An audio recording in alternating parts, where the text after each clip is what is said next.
മമ്മൂക്കയായിട്ട് എന്തെങ്കിലും സിനിമ അഭിനയിക്കാനോ? അഭിനയിക്കുന്നതല്ല, മമ്മൂക്കയായിട്ട് ഏറ്റവും കൂടുതൽ രസമെന്ന് വെച്ചാൽ ഈ കലാപ്രതിഭയൊക്കെ ആയി ഞാൻ സിനിമയിലൊക്കെ അഭിനയിച്ച ഒത്തിരി 1-2 സിനിമകളൊക്കെ കഴിഞ്ഞതിന് ശേഷം പഠിച്ചുകൊണ്ടിരുന്ന സമയത്ത് എന്നെ കള്ളിക്കാട് രാമേന്ദ്രൻ എന്ന് പറഞ്ഞ അദ്ദേഹം എന്നെ കൗമുദിയിലെ ജേർണലിസ്റ്റാണ്. അദ്ദേഹം എന്നെ വിളിച്ചുകൊണ്ട് ജോഷി സാറിനെ കാണാൻ കോവളത്ത് പോയി. അപ്പോൾ ജോഷി സാറ് കണ്ടു, എന്നെ കാണാൻ വേണ്ടി ചോദിച്ചിരുന്നു. കണ്ടിട്ട് പറഞ്ഞു, എന്നോട് റെക്കമെൻഡ് ചെയ്തിരിക്കുന്ന ആരാണെന്നറിയാമോ? മമ്മൂട്ടിയാണ് പറഞ്ഞു. അത് നടന്നില്ല, ഒന്നും ചെയ്തില്ല. പക്ഷെ അതൊരു വല്ലാത്തൊരു അനുഭവമായിരുന്നു, ഭയങ്കര. പിന്നെ അദ്ദേഹമായിട്ട് ഇതുപോലെ നല്ല സൗഹൃദമാണ്. പിന്നെ കൊള്ളാം, എന്തെങ്കിലും തന്നെ ഫോട്ടോ തന്നെ 10-20 പല പ്രാവശ്യം.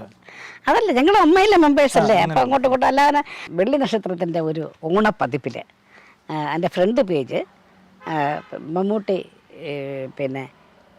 മമ്മൂട്ടിയെ വെടിവെക്കാനായിട്ട് ഞാൻ തോക്കുമായിട്ട് മറ്റേ സായിപ്പായിട്ട് നിൽക്കുന്നതും പുലിക്കുട്ടികൾ ചുറ്റുകൊണ്ട് ഈ ചെണ്ടയെടുത്ത് നമ്മുടെ ലോഹിതാസ് സാറ് അദ്ദേഹം ചെണ്ട കൊട്ടുന്നു. അതായിരുന്നു ഫ്രണ്ട് പേജ്.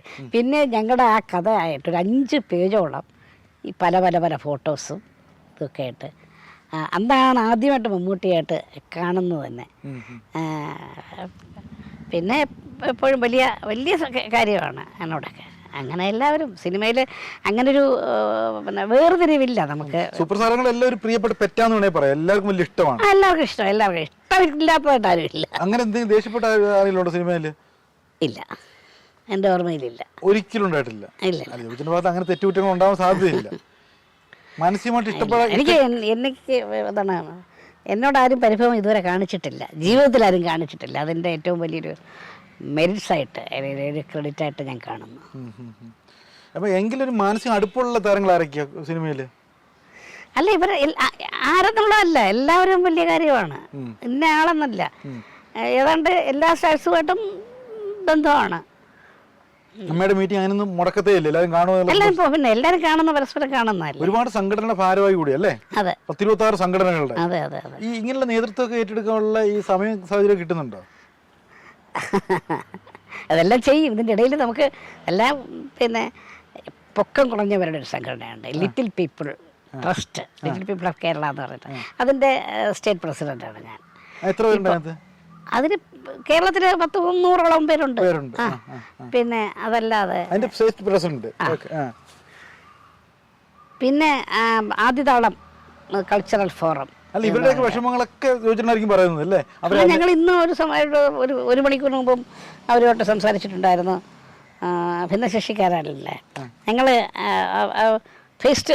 ഫേസും കണ്ണോട് കണ്ണും കാണാൻ പറ്റുന്നവരല്ലേ, ബാക്കിയെല്ലാം ഇങ്ങനെ നോക്കേണ്ടത്. അങ്ങനെ ഒരു വലിയ ഗ്രൂപ്പുണ്ട്. അല്ല, എന്തെങ്കിലും ഇവരനുഭവിക്കുന്ന വിഷമങ്ങളും കാര്യങ്ങളൊക്കെ യോജന പറയാറുണ്ടോ? ഒറ്റപ്പെടില്ല, അവഗണന, അല്ലെങ്കിൽ പിന്നെ അത് നമ്മളും അതൊക്കെ അതിജീവിച്ചു വന്നതാണ്. അപ്പം ഇപ്പോൾ സമൂഹത്തിൽ തന്നെ പല സംഭവങ്ങളും നമുക്കുണ്ട്. ഇപ്പം പെട്ടെന്നൊരു പല ഹോട്ടലിലും നമുക്ക് കുട്ടികൾക്ക് വേണ്ടി താഴെ വെച്ചിട്ടുണ്ട് വാഷ് ബേസിൻ അങ്ങനെ വെക്കണമെന്നാണ്. പലയിടത്തും കാണാറില്ല. പണ്ടൊക്കെ പിന്നെ ഇവിടെ പോയാൽ ബാങ്കുകളിൽ പോയാൽ നമ്മളെക്കാളും ഹൈറ്റിലായിരിക്കും റിസപ്ഷൻ ഇരിക്കുന്നത്. അതൊക്കെ മാറിയിട്ടുണ്ട്, ഭിന്നശേഷി സൗഹൃദമാക്കിയിട്ടുണ്ട്. ഇപ്പോൾ ചില ബസ്സുകളിൽ ഓടിപ്പോയി ചാടിക്കയറാൻ നോക്കുമ്പോഴത്തേക്ക് നമ്മുടെ കാലിനേക്കാളും ഹൈറ്റായിരിക്കും ഫുട്ബോർഡ് വരുന്നത്. പിന്നെ അങ്ങനെ പല ഇതുകൊണ്ടല്ലോ. അപ്പോൾ ഇത് ഓരോ വസ്തുക്കളാണ് ഞാൻ പറഞ്ഞത്. മനുഷ്യന് ഇതിന് ഡബിളാണ്. മനുഷ്യരുമായിട്ടുള്ളൊരു ഒരു നമ്മളെക്കാളും പെൺകുട്ടികൾക്ക് ഒരു വല്ലാത്ത ചൂഴ്ന്ന നോട്ടം നമ്മളെ കാണുമ്പോൾ നമ്മൾ പോകുമ്പോഴത്തേക്ക് എനിക്കൊന്നും അനുഭവിക്കേണ്ടി വന്നില്ല. കാരണം ഞാൻ എപ്പോഴും കൂട്ടുകാരുടെ കൂട്ടത്തിലാണ്. അതെ, അതുണ്ട്. അത് പിന്നെ അതിന്റെ വേറെ ലെവലാണല്ലോ, ചൂഴ്ന്ന നോട്ടമല്ലല്ലോ. നോട്ടങ്ങൾ പല ഇതുണ്ടല്ലോ. അപ്പം അതെന്തായാലും ആദ്യകാലത്തൊക്കെ ഇപ്പോൾ അത് അതിജീവിച്ചു. ഓക്കെ, ആദ്യകാലത്തൊക്കെ അതും വിഷമമായിട്ട് മാറിയിട്ടുണ്ടോ? ദൈവമേ, എനിക്ക് എന്തിനാണ് ഈ ഒരു ഉയരക്കുറവ് തന്നേന്നുള്ള ചിന്ത അലട്ടിട്ടുണ്ടോ ആദ്യകാലത്തൊക്കെ? എനിക്ക് തിരിച്ചാണ്ടായത്, നിങ്ങൾക്ക് എന്താണ് ഇത്രയും ദൂരം കൂടുതലെന്ന് അങ്ങനെ മനസ്സുണ്ടാക്കിയെടുത്ത്. അങ്ങനല്ല, ഞാൻ അതിനെപ്പറ്റി ആലോചിക്കാറില്ല. ആലോചിച്ചിട്ട് കാര്യം എന്താ? പിന്നെ ഞാൻ പറഞ്ഞില്ല, ഞാൻ 1ാം ക്ലാസ് തൊട്ടേ ഞാൻ ക്ലാസ് ലീഡറും ഒക്കെ ആയിരുന്നു. അപ്പോൾ നമുക്കെപ്പോഴും കൂട്ടുകാരുടെ ഒരു വലിയ കൂട്ടമുണ്ട്. ഒറ്റയ്ക്ക് എന്ന് പറയുന്നൊരു സാധനം ഇല്ല ജീവിതത്തിൽ, അതുണ്ടായിട്ടില്ല. ഒറ്റയ്ക്ക് എന്നുള്ളത്. പിന്നെ അതൊക്കെ കഴിഞ്ഞിട്ട് ആ ഒരു സ്റ്റേജ് കഴിഞ്ഞപ്പോൾ നടന്നൊക്കെ ആയി കഴിഞ്ഞതിന് ശേഷം നമുക്ക് ഒറ്റയ്ക്ക് എവിടെ വേണം പോകാനും ഒക്കെ ഉള്ളൊരു. ഈ ഗിന്നസ് പക്രൂവിനെ പോലെയുള്ള ആൾക്കാരെ കാണുമ്പോൾ നമ്മുടെ വിഷമങ്ങൾ തീരില്ലാതാവും അല്ലേ? അങ്ങനെ ഉണ്ടല്ലോ. അങ്ങനെയുണ്ട്. തിരിച്ചും ഇങ്ങോട്ടും അങ്ങനെ ആയിരിക്കുമല്ലോ. നമ്മൾ തമ്മിൽ കാണുമ്പോൾ എല്ലാവർക്കും ഒരു സൗഹൃദം ഉണ്ട്. പണ്ട് അങ്ങനെ അല്ലായിരുന്നു. ആരും ഇവിടെ രണ്ടുപേര് തമ്മിൽ പൊക്കം കുറഞ്ഞ വരുന്ന രണ്ടുപേര് തമ്മിൽ ഇങ്ങനെ വന്നു കഴിഞ്ഞാൽ അങ്ങോട്ടും ഇങ്ങോട്ടും നോക്കാനൊരു ചമ്മലായിരിക്കും, ഓപ്പോസിറ്റ് വന്നാലും. ഇന്ന് അങ്ങനെയല്ല. ഞങ്ങൾക്ക് സംഘടനയുണ്ട്, ഞങ്ങൾ അവിടെ നിന്ന് വെച്ചുകൊണ്ട് ഓടി വന്ന് കെട്ടി, എത്ര ആൾക്കാർ നിന്നാലും ഞങ്ങൾ ഓടി വന്ന് കെട്ടിപ്പിടിക്കുന്നു. അതിലേക്ക് മാറിയില്ലേ? അതൊരു വലിയ മാറ്റമല്ലേ? അപ്പൊ അങ്ങനെ അല്ലെ, അത്ഭുതീപൂർവ്വമുള്ള പടങ്ങൾ ഒരുപക്ഷെ സമൂഹത്തിന് ഒരുപാട് ഒരു ചിന്തയ്ക്ക് ഇത് കൊടുത്തില്ലേ ആ സിനിമയൊക്കെ? അതൊക്കെ അത് ഒത്തിരി പേർക്ക് ആത്മവീര്യം ഉണ്ടാക്കാൻ സാധിച്ചു എന്നുള്ളത്. ഞങ്ങളുടെ സംഘടന കൊണ്ടുപോകുന്നത് തന്നെയാണ്. ഞങ്ങളെല്ലാവരും ഒരുമിച്ച് കൂടുമ്പോൾ ഇപ്പോൾ ഞങ്ങളുടെ ഒരു ഇത് കഴിഞ്ഞതേ ഉള്ളൂ. പിന്നെ ഇന്ദ്രൻ ചേട്ടനായിരുന്നു. പല വൈറലായ പടങ്ങളും ഉണ്ട്. ഇന്ദ്രൻ ചേട്ടന് ഇത്രയും പേര് ഒത്തിരി പേരുമായിട്ട് അയാൾ ക്ഷമയോടുകൂടി, പാവം, ഞാനായിട്ടുള്ള സൗഹൃദം കൊണ്ടാണ് വന്നത്. ഇന്ദ്രേട്ടനൊക്കെ ആയിട്ടോടെ ആ നാളിലെ ഉള്ളൊരു സൗഹൃദമാണ്, പറഞ്ഞറിയിക്കാൻ പറ്റാത്ത സൗഹൃദങ്ങളാണ്. അപ്പം ആ ഒരു അതുകൊണ്ട് അദ്ദേഹം വന്ന് ഇത്രയും പേരോട്ട് ഓരോരുത്തരോട്ട് നിന്ന് ഫോട്ടോ എടുത്തിട്ടാണ് പോയത്. 300 പേരുണ്ട്, ആലോചിച്ച് നോക്കണം.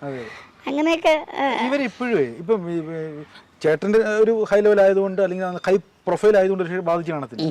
ഒന്നുമല്ലാതെ ഈ ഒരു പോരായ്മ കൊണ്ട് ബുദ്ധിമുട്ടുന്ന ആൾക്കാർ സംഘടനയിലുണ്ട് ഇപ്പോഴും? ഉണ്ട്, ഒത്തിരി പേരുണ്ട്.